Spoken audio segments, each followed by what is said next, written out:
Hello everyone, today we're going to be discussing task-specific clarifications in the MYP. As you'll be aware, every subject in the MYP comes with 4 criteria provided by the IB for that subject. Because the IB doesn't specify content in the program, those criteria are by nature very general. They can be applied to any content that the class or the teacher has decided to investigate. But because of the general nature of the criteria, it means that in order for it to apply to any scenario, teachers are expected to modify those criteria without altering the intended meaning of them to communicate to the students, to the community, what it is that's required in that task to reach the highest level. This can happen in really 3 ways: selective rewording of a strand, discussion, or a task sheet or a written clarification. And we're going to look at that briefly today, each of those methods. The first of those, which is really the standard way of doing it, is to modify the strands. So every criteria has different strands in the criteria that specify what is required. This here is an example from criteria A, individuals and societies, which is titled Knowing and Understanding. At the top, you can see the original. In the original, it asks for an excellent knowledge and understanding of content in general and concepts in general. These 2 words are really, in this particular example, the ones that you would modify in order to clarify. In the modification there, we have an example from a unit very heavily based on geographical knowledge about the world around us and natural processes. In this case, the content has been changed to specify plate tectonics and the concept of change, the changing nature of our planet and caused by the movement of those plate tectonics. And just with those 2 minor changes, immediately it becomes a lot clearer to the student what knowledge and what concept they must display specific knowledge of. However, as many teachers will be aware, the students often skim over these written criteria. They don't really consider them while they're doing their work. Only afterwards, when they realize maybe they didn't do as well as they'd hoped, do they go back and look at those criteria and understand what it is that went wrong. So modifying the strands is really just the first step in task clarification. This is really the minimum expectation from me for my teachers, is to provide this written modification to the criteria.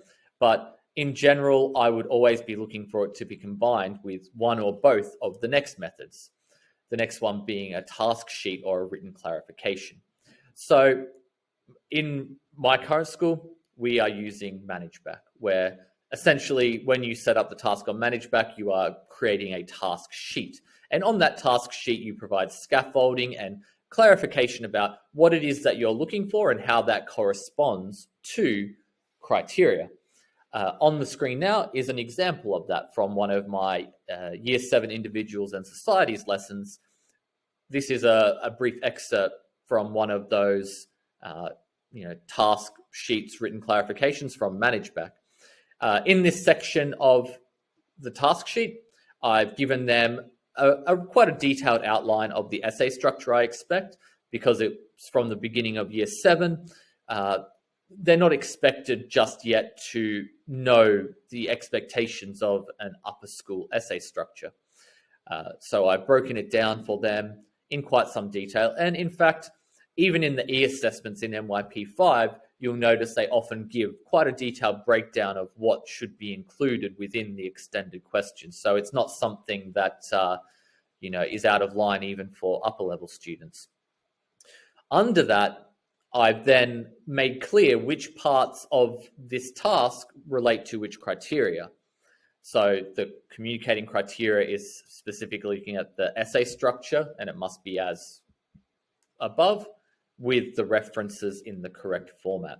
The thinking critically is linked to specifically their conclusion and the impact. This is teamed up with the strand-specific subject clarification from the first step as well. So not only are the strands modified, but they're given specific pointers about which part of the task corresponds to each criteria.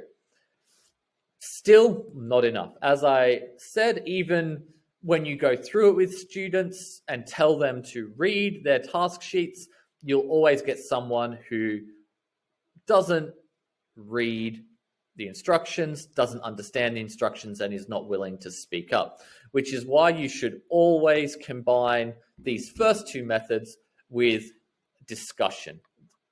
As a group, small group, process that information. This could be a whole class.